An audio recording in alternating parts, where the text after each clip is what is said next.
Okay, delightful crowd. I see some familiar faces out there. Ellen Novak, Skip, and others.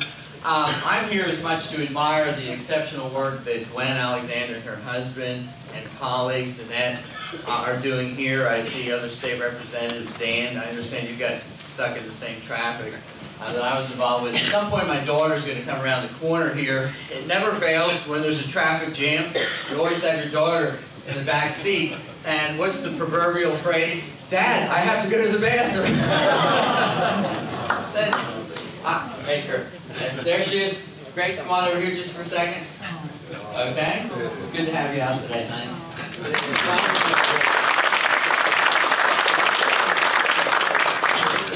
It is as much for Grace, Glory, and Hannah and Liberty that I'm standing here.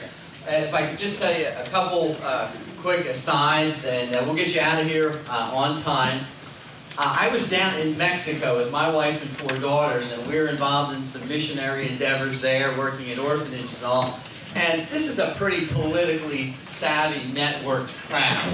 And I was south of Mexico City, and I had originally said I was not particularly in a good position to run for the state legislature, having been out of the country for 5 months. And it was 1 week into the nominating petition process, Kurt, 1 week into the nominating petition process, I called back HRCC, House Republican Campaign Committee, and I said, you know, I think I am going to run. And they were like, apoplectic. There was already others in the race who talked about running. I eventually had a competitive primary. And I was south of Mexico City, deep in Mexico, and so I was the Mexican candidate when the campaign began. And I had a spectacular group of people back in southern Berks County who felt very strongly about the candidacy, even more than I did. And I called the Department of State, and I said, will you accept a Mexican notary on my paperwork? And they checked around, and they went and looked into it, and they said, this has never been court tested before. And I didn't want to be the test case. And so I got to the border and I had my paperwork notarized there at the border. I got on the ballot. I came back after, and you know, in reflection, I would recommend that all of you consider doing it this way. I didn't get any names on my nominating petition. Absolutely, you know, no work involved. I didn't even sign my own nominating petition. I couldn't. And when I came back, I was set up, ready to go, and on the ballot. Of course, that's when the real work actually begins in a competitive primary situation. And I was very fortunate. The seat that Sam Rohr occupies in southern Berks County is the position that I won. A couple things here. The budget. Everywhere you go, people are asking about it, so I'll just give you a 30-second blurb. Christmas is over, okay? It's done. Santa Claus went back to Philadelphia, okay? And now we've got to pay the bill, all right? And we're not going to run the credit card up. Whatever you think, whatever your sentiment on recalibrating, and I've got my own perspectives, don't have a lot of time to get into it, and there is going to be some recalibration. And the governor had a proposal, and the governor had a blueprint. Here I sat. They dropped the speech in front of me 5 minutes before the speech began, and then about 10 minutes after it was over, the reporters were asking me questions about it. And I never got in so much trouble in my entire life for a speech that I never gave, knew nothing of what was in the speech, and all sorts of inquiries were coming afterwards. I agree with the guy, you know, this is like the kiss of death. I agree with the governor. I'm not finished yet. I agree with the governor that we have to live within our means. I agree with the governor that the days of credit card spending, the days of borrowing ought to be behind us because we got a responsibility to our children and our grandchildren. There ought not be any more generational theft going on in Pennsylvania and the United States of America.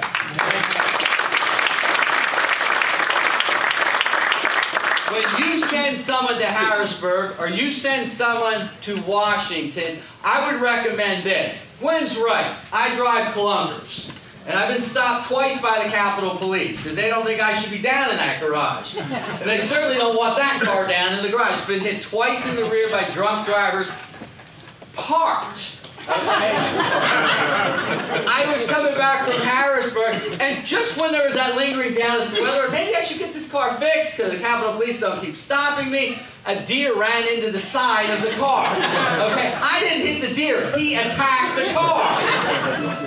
And so, yes, I drive that clunker. But you know, when I leave my house, semi-detached, modest home, right in the middle of the community, when I leave that house is paid for. Those two cars are paid for. The other problem it has, every time I drive by a junkyard, it suddenly steers in that direction. So the car has a lot of problems, but we don't have any car payments. My wife and I both have master's degrees in education.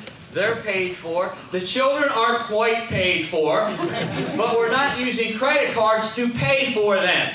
Don't send anybody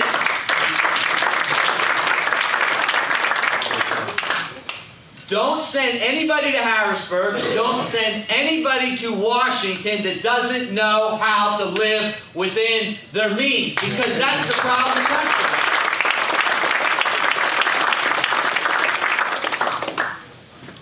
Don't expect that because the Republicans have a majority, we've arrived in political Shangri-La. This is my only text. You feel fortunate. I don't have a speech, all right? Delegation discusses smaller legislature. I'm going to do 2 surveys here in a couple minutes I have remaining. How many of the women here have been closely following the royal wedding? To be honest, raise your hand. We got it. Okay. How many men have been closely following the royal wedding? I follow the world. You're going to be vulnerable in your next election. All right, he admits it, but he said he was following it a little bit. I was talking to my daughter about this on the way. My wife and my daughters have been following this thing. And you know, every woman wants to kind of revisit her own wedding and repaint the picture.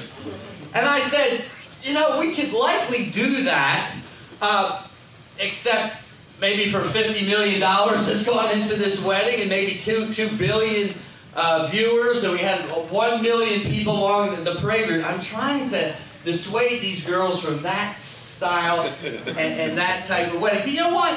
You live within your means.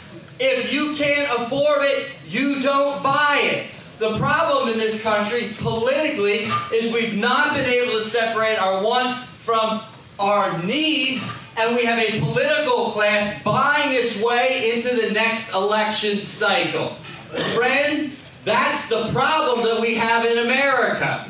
We have folks running around with rubber checks, and don't worry about it because it's Washington money, it's federal money, it's grant money. It's your money, and it's my money, and it's our money, and it's their future. You know what they deserve? Not to neglect other children here. You know what they deserve? They deserve an opportunity. They deserve a clean slate, not the credit card bill that we got after the Rendell administration left. I spoke to Divergenville Grange last night with a gaggle of other people, and I really didn't expect this article to end up in the newspaper. There were 6 legislators there. Now, here's the second question. How many of you wouldn't mind seeing a reduction in the size and the cost of the legislature? Okay, what do you think about that? Okay, all right. It wasn't exactly the royal wedding question. We got quite a few people raise their hands. Now, you could differ with me on this perspective, and that's okay. But the way this broke out really surprised me. I'm not going to name the legislators, but there were 4 Republicans and 2 Democrats there. And I got up and said, look, Texas is a lot bigger than Pennsylvania. All right, you got that in your geography lesson, right? It's about 5 times bigger, it's got about twice the population, and it's got 71 fewer legislators. They have an international port, petrochemical industry, international border, and it's a part-time legislature. You say, well, Texas is not without problems. I understand that. All right, but it's functioning. It's got a vibrant and growing economy. And Pennsylvania's got the largest and most expensive legislature in the United States. And the two Republicans, there's a part-time legislature, we're the full-time legislature. There's one New Hampshire, I think it's got a few more members, but we're full-time. And you know what? The two Democrats agreed with me. It's in the newspaper. Yeah, you're surprised the Democrats agree with me in any area, but they actually agreed with me. And the three Republicans were there, disagreed with me. I'll leave the document here. I believe what Ronald Reagan said ought to be opera, and I'm not going to speak evil of another president. And you know what? They had good reasons for that. And one of the reasons was, I will read it. Okay? First time I ever read anything out of a newspaper, I've been speaking.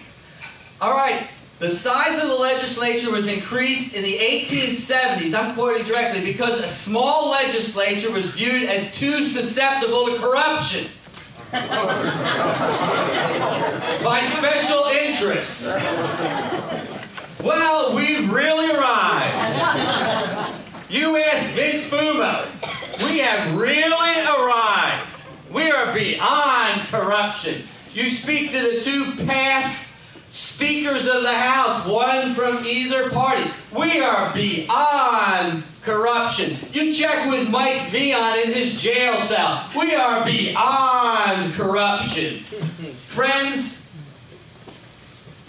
we haven't arrived because we have a Republican majority in the State House. We haven't arrived because we have a Republican majority in the Senate. We haven't arrived because we have a Republican governor. Don't get me wrong, that was my goal. But you know what? The work has just begun. Because we're at the starting line, and if there are not groups like this out in the community being organized, being well informed, and mobilized to get out there and hold our feet to the fire, it's not going to happen, and we're going to fall back into some old patterns.